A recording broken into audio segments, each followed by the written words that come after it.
So we're looking at B flat major scales. And watch the video for free and gain lots of tips and fingerings and things like that. But you can pick up the ebook. There's a link for that under the video. It's for beginners to intermediates, and this is the inner section of the book going over some common open and closed fingerings. Make sure you've also watched the video on the last section of the book that covers all the position pattern scales for major over the entire fretboard. That's very, very important because then you can recognize all the patterns. Also, watch the video on tips and ways to practice major scales, which goes over all the right hand combos you should be doing, tips for your hands, and just ways to improve your scales. So today we're just going to be playing some scale and kind of discussing them a little bit, so you can pick up some tips from that. So we'll go over a 1 octave open position pattern and then some closed patterns and an open string shift pattern. So we have 2 flats, B flat and E flat. So in open position, using open strings,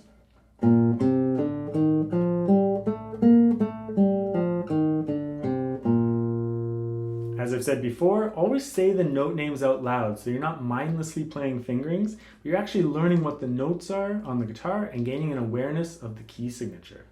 So B flat, C, D, E flat, F, G, A, B flat. You know, really knowing what you're doing, not just kind of playing scales for no reason. You might as well be practicing your technique and building awareness of key signatures and notes on the guitar. Also practice from 1 octave to the next. That's a 1 octave scale though, so I'll do it on the next scale. So we've done the next one. This is a closed 2 octave pattern on the 6th string. We've done this pattern tons.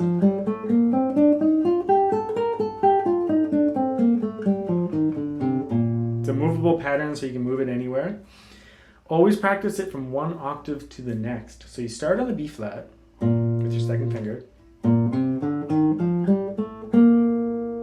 Go from 1 B flat to the next. And again, say the names out loud.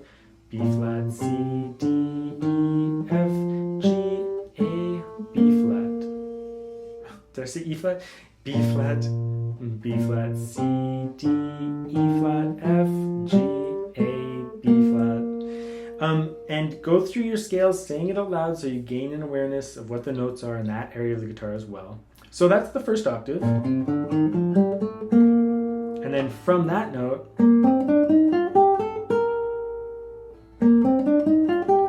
you want to gain an awareness of 1 octave scales on the guitar so you know where all the little sections are. It just keeps building your awareness and knowledge of the instrument and knowledge of music on the guitar itself. Okay, and then now we have a 3 octave pattern. So this, if you're a beginner or an early intermediate, this gets up pretty high, so you can skip this particular scale. But the intermediate students and late intermediate, you can practice it for sure.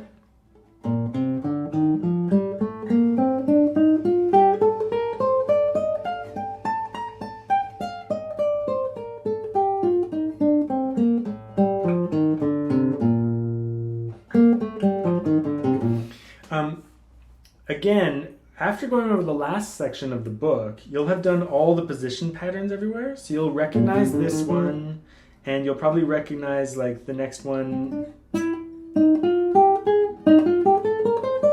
like that one there.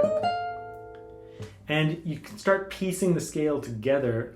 But again, you don't have to necessarily do that right away. You can just practice this one scale and do it octave by octave just to gain an awareness. So from this one to this B flat, from this B flat to that B flat, from that B flat to that B flat, making sure you know each section very securely.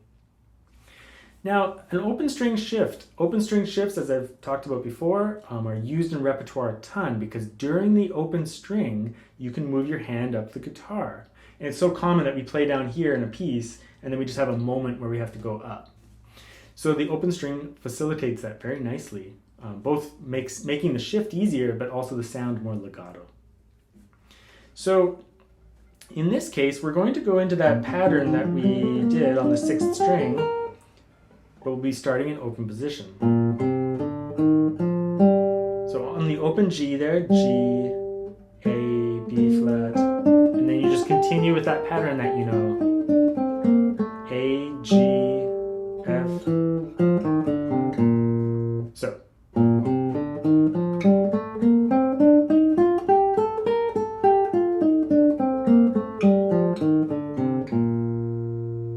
And again, saying the note names out loud will really help, because when you get to the top of that scale, E flat, F, G, A, B flat, it'll make sense of the scale. You won't just be doing mindless fingering and just following some online person's fingering randomly, but you'll actually be making a connection with the scale, saying this is what a B flat major scale is, and this is how it's working in this particular pattern.